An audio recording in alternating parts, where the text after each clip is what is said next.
అప్పుల బాధలు వెంటాడుతున్నాయా? అయితే 6 JVR వారి జాతిరత్నాలు ధరించండి.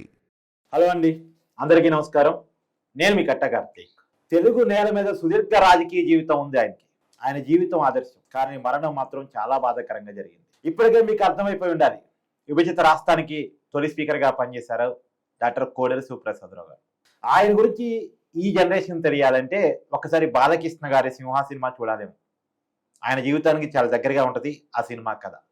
ఆయన కోసమే సినిమా తీశారా బోయపాటి గారు అన్నట్టు ఉంటుంది. ఇంతకీ ఆయన గొప్పతనం ఏంటి, రాజకీయ నేపథ్యం ఏంటి, ఆయన పల్నాడు సింహంగా ఎలా మారారు, రక్తం చిందే చోట ఫ్యాక్షన్ నేపథ్యం ఉన్న చోట వాటన్నిటి ఒక డాక్టర్ అయి ఉండి ఎదుర్కొని ఎలా టీడీపీ జెండాని ఎగరవేశారు, పల్నాడు సింహంగా ఎలా మారారు, అక్కడ బడుగు బలహీన వర్గాల ప్రజలకు ఆదర్శ నాయకుడిగా తన జీవితాంతం ఎలా నిలవగలిగారు, ఇప్పుడు ఆ రాజకీయ వారసత్వాన్ని కంటిన్యూ చేసేది ఎవరు, ఇవన్నీ కూడా మాట్లాడుకునేటువంటి ప్రయత్నం చేద్దాం. అదే ప్రాంతానికి సంబంధించినటువంటి ఉమ్మడి గుంటూరు జిల్లాకు సంబంధించినటువంటి వ్యక్తి, రాజకీయ విశ్లేషకుడిగా మనకి సుపరిచితులు, సినిమా ప్రొడ్యూసర్ అయినటువంటి అంకమరావు గారు మనతో ఉన్నారు. ఆయనతో మాట్లాడి తెలుసుకునేటువంటి ప్రయత్నం చేద్దాం. సార్ నమస్కారం. నమస్తే సార్, ఈ కోడేరు గారి 6వ వర్ధంతి. అయితే ఆయన రాజకీయ జీవితంలో ఒక చేదు అనుభవం ఆయన చివరి రోజు. సో ఆ రోజు అధికారంలో ఉన్నటువంటి వైసీపీ ప్రభుత్వం, జగన్మోహన్ రెడ్డి గారు ముఖ్యమంత్రిగా ఉన్నారు. వాళ్ళ వేధింపులు తాళలేక ఏనాడు జీవితంలో ఎదుర్కొన్న ఆరోపణలు ఎదుర్కొని ఒక రకంగా కుమిలి ఏడుస్తూ ఆయన చనిపోయినటువంటి తీరుని ఒక్కసారి గుర్తు తెచ్చుకుంటే మీరు ఏం చెప్తారు? చాలా బాధేస్తుందండి. ఆయనతో నాకు చాలా అనుబంధం కూడా ఉంది వ్యక్తిగతంగా. ఓకే. నేను ఆయన తొలిసారిగా చూసింది 1984లో. అంటే చూడటం అంటే 83లో చూశాను నేను. కానీ తొలిసారిగా ఆయనతోటి దగ్గరికి వెళ్ళి కలిసి మాట్లాడింది మాత్రం 1984లో. ఓకే. అంతకు ముందు నుంచే నాకు పితృ సమానులు, అలాగే శాసనసభ్యులుగా చేసినటువంటి డాక్టర్ కాసర్నేని సదాశివరావు గారి ద్వారా మేమందరం ముద్దుగా పిలుచుకునే పేరు మాస్టారు అని చెప్పి పిలుచుకుంటాం, పాతూరు కోటేశ్వరరావు గారు. ఓకే. వారి ద్వారా శివప్రసాద్ గారి గురించి పదే పదే నాకు తెలుస్తూ ఉండేది. ఎందుకంటే మాటల సందర్భంలో, ఆయన శాసనసభ్యుడైన సందర్భంలో, సదాశివరావు గారి సమక్షంలో ఆయన మాట్లాడుకున్న సందర్భంలో తొలిసారిగా నరసరావుపేట మేము ఇద్దరం కలిసి స్కూటర్ మీద వెళ్ళాం ఆయన ప్రాక్టీస్ పెట్టడానికి, ఇక్కడైతే బాగుంటుందని చెప్పని నేను ఆయనకి సలహా కూడా ఇచ్చాను. ఆయన కూడా ఆమోదించాడు. అక్కడ మంచి డాక్టర్గా పేరొందాడు. రెండోది, మొట్టమొదటి నరసరావుపేటకి తెలుగుదేశం పార్టీ తరఫున శాసనసభ్యుడిగా నిలబడి గెలిచిన సందర్భంగా, ఈ చర్చ వచ్చిన సందర్భంగా పాతూరు కోటేశ్వరరావు మాస్టర్ గారు మాకు చెప్పినటువంటి విషయాలు. తర్వాత చాలామంది వాళ్ళిద్దరు నా అనుబంధం గురించి చాలా కాలం అలానే కొనసాగింది. అందువల్ల ఎక్కువ విషయాలు, ఆయన వ్యక్తిగత విషయాలు కూడా కోటేశ్వరరావు గారి మాస్టర్ గారి దగ్గర నుంచి నేను తెలుసుకున్న సందర్భాలు కూడా ఉన్నాయి. అలాగే ఈయనలో కూడా పల్నాటి ఆలోచనలు, పౌరుషం కనపడతా ఉండేది. బాలకృష్ణ తీసిన సినిమా ఆయన గురించే కూడా చెప్తాను. అది సింహ అనే సినిమా, దానికి కూడా చెప్తాను. ఎందుకంటే దానికి కూడా నేను ఒక సాక్షిని. కారణం ఏంటంటే భరత్ భూషణ్ గారని ఇప్పుడు మా ఫిల్మ్ ఛాంబర్కి అధ్యక్షుడిగా పనిచేస్తూ ఉన్నారు. ఆయన విశాఖపట్నంలో ఫిల్మ్ డిస్ట్రిబ్యూషన్ ఆఫీస్ అనేది ఉంది ఆయనకి. ఓకే. సింహ చిత్రాన్ని ఆయన విడుదల చేశాడు. ఓకే. సింహ చిత్రాన్ని విడుదల చేసిన సందర్భంగా 200 రోజులు ఆడిన సందర్భంగా అక్కడ ఒక వేడుకను ఏర్పాటు చేయడం కూడా జరిగింది. దానికి బోయపాటి శ్రీనివాస్ గారిని, అలాగే సింహ చిత్రానికి నిర్మాతగా అయినటువంటి కిరీటిని, సింహప్రసాద్ గారి అబ్బాయిని, మేము ముగ్గురం కలిసి ఒకే విమానంలో వాళ్ళని తీసుకొని విశాఖపట్నం వెళ్తున్నాం. వెళ్తున్న సందర్భంగా అదే విమానంలో కోడెల శివప్రసాద్ గారు కూడా కలిశారు. ఆయనకి నాకున్న పరిచయాన్ని దృష్టిలో పెట్టుకొని నేను ఆయనతో మాట్లాడుతూ ఉంటే, ఇట్లా దేనికి వెళ్తున్నావురా అని అడిగాడు. అంటే పలానా దానికి వెళ్తున్నాను అని చెప్పంటే, మంచిదిరా, బాగుంది సినిమా, అది ఇది అని చెప్పాడు. అప్పుడు నేను, ఈయన బోయపాటి శ్రీనివాస్ గారు ఆయన అభిమాని, శివప్రసాద్ గారి అభిమాని, ఇట్లా చెప్పంలోనే వాళ్ళిద్దరిని ఆ స్థానంలో కూర్చోబెట్టి నేను వేరే చాట కూర్చున్నాను అనమాట.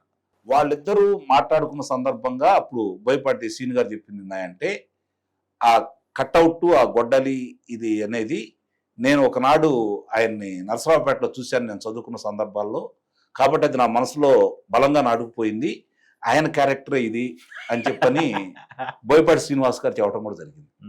నిజంగానే ఆయన చాలా సంతోషించాడు. వాళ్ళిద్దరూ దిగేంత వరకు కూడా చక్కగా మాట్లాడుకున్నారు. అట్లా ఆయనతోటి నాకు చాలా అవినాభావ సంబంధం కూడా ఉంది. మిగిలిన వాళ్ళకి నాకు దక్కిన ఒక అదృష్టం ఏందంటే, చాలామంది నాయకులకి ఒకరికొకరికి విభేదాలు ఉన్నమాట వాస్తవమే. పార్టీలో వర్గాలు కూడా ఉన్నాయి తెలుగుదేశం పార్టీలో, కలిసి ఉండాలని నేను చెప్పలేను. అయినా సరే అందరితోటి నేను ఎవరి దగ్గరికి వెళ్ళినా కూడా వేరే వాళ్ళను వేరే ద్వేషంతో చూసేవాళ్ళు కాదు. అందరితోటి నాకు అనుబంధం ఉండేది.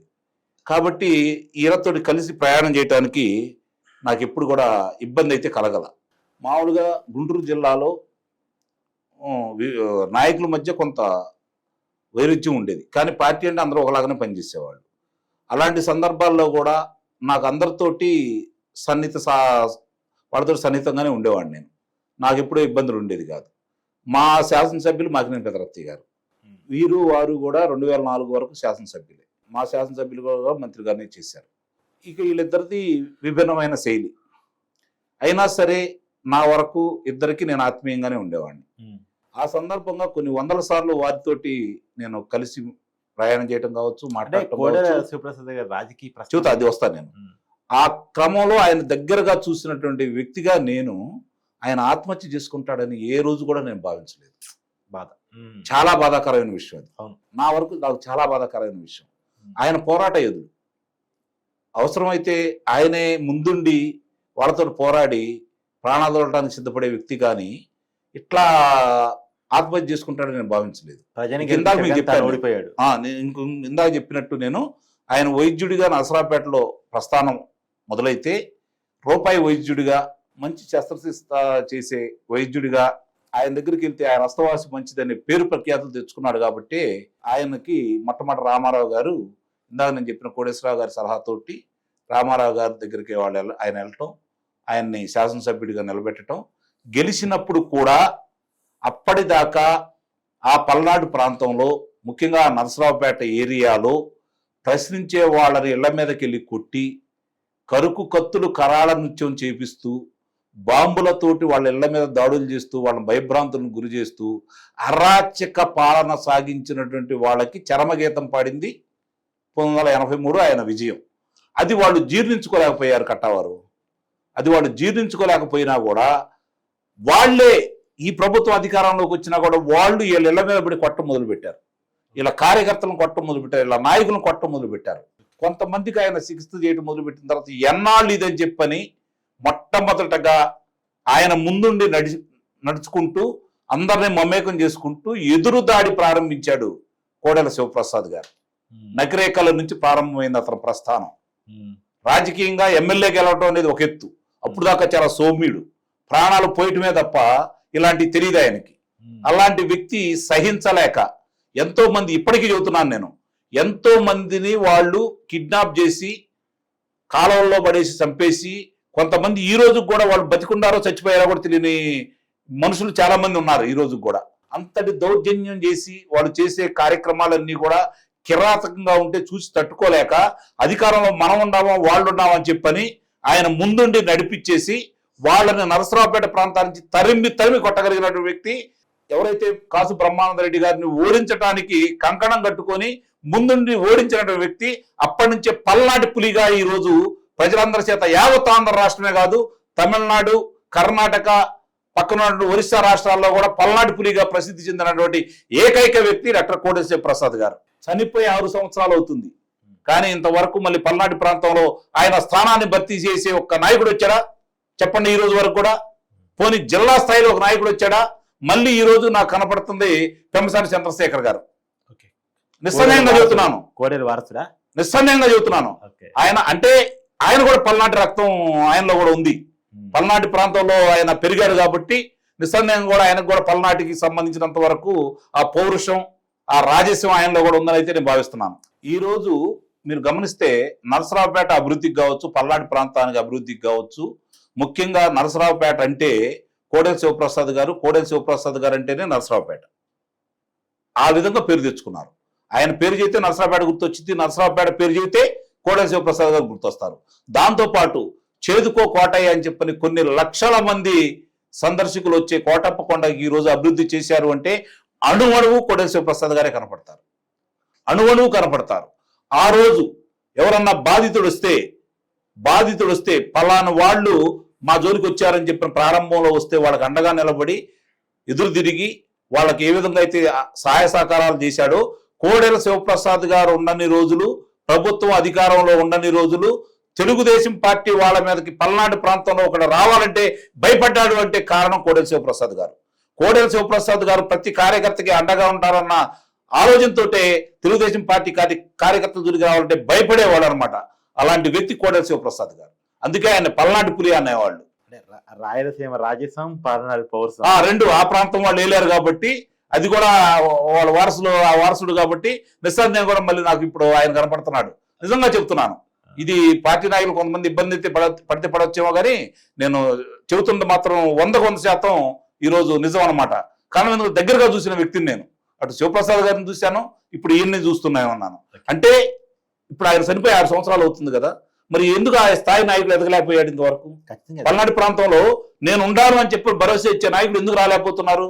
చిత్తశుద్ధి లేక, అందరినీ కలుపుకోయే మనస్తత్వం లేక, అందరి దగ్గరికి చుచ్చుకుపోయే వ్యక్తులు లేక, వాళ్ళ సమస్యల నియోజకవర్గం నుంచి బయటకు వచ్చే శక్తి వాళ్ళకి లేక.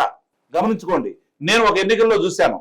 ఆయన ఎన్నికలు ఇక్కడ జరుగుతూ ఉంటే 89లో ఎన్నికలు జరుగుతూ ఉంటే వినుకొండ మాచర్ల ప్రాంతాల్లో ఆయన ఉంటే, నాసరాపేటలో రిగ్గింగ్ జరుగుతుంది అంటే హఠావుటిగా వచ్చేసి ఆయన ఒక్కడే కారు డ్రైవర్ పక్కన పడేసి గన్ బ్యాన్ ఆయన ముగ్గురు కలిసి దాన్ని ఆపిన సందర్భాలు, ఆయన మీద బాంబులు వేసిన సందర్భాలు కూడా నాకు తెలుసు కోడెల మీద. అయినా సరే వెరవకుండా ముందుకెళ్ళేసి ఆయన పల్నాడు ప్రాంతం గురించి, పల్నాడు పులిగా నిజంగా ఆయన్ని అభ్యర్థించడం కూడా తప్పులేదు, నిస్సందేహం కూడా. సరే రాజకీయంగా తప్పు ఒప్పులు అనేవి జరుగుతూ ఉంటే దాన్ని నేనేం పట్టించుకోను, అది గురించి జరుగుతూ ఉంటే. కానీ నాయకుడిగా, పల్నాడు పులిగా ఈ రోజు వరకు కూడా కీర్తించబడే ఏకైక నాయకుడు కోడెల శివప్రసాద్ గారు. నిజంగానే ఆయన ఆ విధంగా ఆత్మహత్య చేసుకోవడం అయితే మాత్రం నేనైతే చాలా బాధపడుతున్నాను. అది ఎవరు కారణం అనేది తీసి పక్కన పడేస్తే, ఆ రోజు తన దగ్గర ఉన్నటువంటి ఫర్నిచర్కి సంబంధించి మీకు నేను స్వాధీనం చేయమంటారా, లేకపోతే దాన్ని ధర నిర్ణయించండి, డబ్బులు కడతానని చెప్పి ఆయన లేఖ రాసినా కూడా దాన్ని దాచిపెట్టి ఈ గోపిరెడ్డి శ్రీనివాసరెడ్డి చేత, అలాగే అంబటి రాంబాబు చేత ఆయన మీద లేనిపోని పెట్టి శ్రీకాకుళం వ్యక్తి చేత ఆయన మీద, ఆయన కుమారుడు శివరాం మీద లేనిపోయిన అభియోగాలు పెట్టి ఆయన మనస్తాపానికి గురి కావడానికి కారణమయ్యి, ఓ రకంగా ఆయన చనిపోవడానికి కారణమైన వ్యక్తులు ఈ రోజు వాళ్ళు బహిరంగంగా తిరుగుతున్నారు. వాళ్ళకి శిక్ష పడలేదనే భావం నాకు ఈ రోజు కూడా ఉంది. కట్టవారు చనిపోయాడు మనిషి, ప్రభుత్వం అధికారంలోకి వచ్చింది, దాని మీద ఎందుకు చర్యలు తీసుకోలేకపోతున్నారనే బాధ కూడా నాకు ఉంది. కారణం ఏంటంటే తప్పొప్పు లేదా, రాజకీయంగా చాలా మంది తప్పులు చేస్తూ ఉంటారు, వాళ్ళ గురించి నేను మాట్లాడను. కానీ ఆ ప్రాంతానికి నిజమైన హీరో డాక్టర్ కోడెల శివప్రసాద్, పల్నాటి పులి అనే పదానికి నిర్వచనం ఆయన. అలాంటి వ్యక్తిని కోల్పోవడం అనేది పార్టీకి నిజంగానే తీరని లోటు అనేది నేను భావిస్తున్నాను.